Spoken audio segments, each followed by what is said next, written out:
Assalamualaikum warahmatullahi wabarakatuh. Perkenalkan, nama saya Rosita Diana, NIM 2348201163 dari kelas 4C.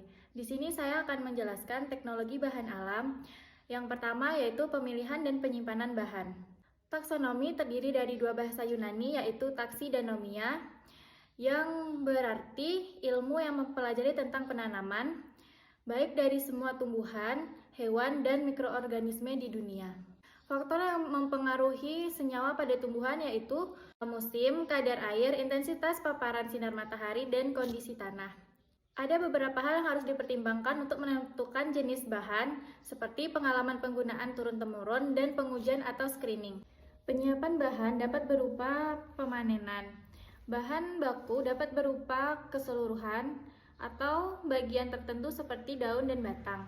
Bahan baku juga harus sehat dan bersih agar tidak terpapar penyakit atau bakteri. Bahan baku yang diambil bisa dari biodata yang hidup liar atau tumbuh secara alamiah dan hasil budidaya. Tahapan memperoleh simplisia yaitu yang pertama pengumpulan bahan, kedua sortasi, ketiga pencucian, keempat perajangan, kelima pengeringan, keenam sortasi kering, ketujuh pemeriksaan mutu, kedelapan pengapakan, ke-9 penyimpanan, dan yang ke-10 sortasi basah. Yang kedua, pemilihan dan penyimpanan bahan. Pengeringan bisa dilakukan di bawah sinar matahari, kering angin, oven, atau freeze dry. Simplisia adalah bahan alam yang digunakan untuk pengobatan dan belum mengalami pengolahan kecuali pengeringan yang tidak lebih dari 60 derajat Celcius. Setelah dilakukan pengeringan, bahan sebaiknya disimpan pada tempat yang kedap udara dan kondisi yang tidak lembab serta suhu yang dingin.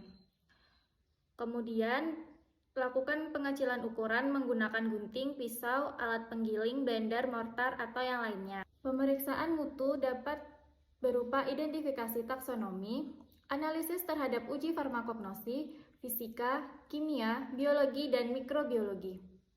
Kedua, pengujian TDD, makro, dan mikroskopik. Ketiga, analisis kandungan air dan susut pengeringan. Keempat, organik dan anorganik. Kelima, kadar abu. Keenam, kadar asarat. Ketujuh, yang dapat diekstrak, dan pendidikan aktif substan. Kemudian dilakukan pengepakan yang tergantung pada tempat atau tujuan, cara pengangkutan, dan perkiraan lama di perjalanan. Tempat penyimpanan juga penting untuk menjaga simplisia, serta kualitas gudang penyimpanan yang harus tahan api, konstruksi baja tahan panas, dan tahan rayap. Yang ketiga, ekstraksi bahan alam. Ekstraksi adalah pengambilan senyawa metabolit sekunder yang menjadi target untuk dipisahkan dari biomasa atau ampas atau bagian yang tidak diperlukan karena sifatnya mengganggu. Prinsip ekstraksi terdapat 3, yaitu yang pertama, pelarut akan merusak dinding sel dan jaringan. Kedua, pelarut akan melarutkan senyawa-senyawa metabolit. Ketiga, pelarut bersama senyawa metabolit yang terlarut dan balas dikeluarkan. Metode ekstraksi seperti maserasi, perkolasi, ekstraksi, sokletasi, ekstraksi dengan ultrasonikasi, ekstraksi dengan microwave, dan ekstraksi dengan tekanan. Proses ekstraksi yang pertama, buat ekstrak dari serbuk kering simplisia dengan cara maserasi menggunakan pelarut yang sesuai. Kedua, masukkan 1 bagian serbuk kering simplisia ke dalam masetor. Tambahkan 10 bagian pelarut, rendam selama 6 jam, sambil sesekali diaduk, kemudian diamkan selama 18 jam.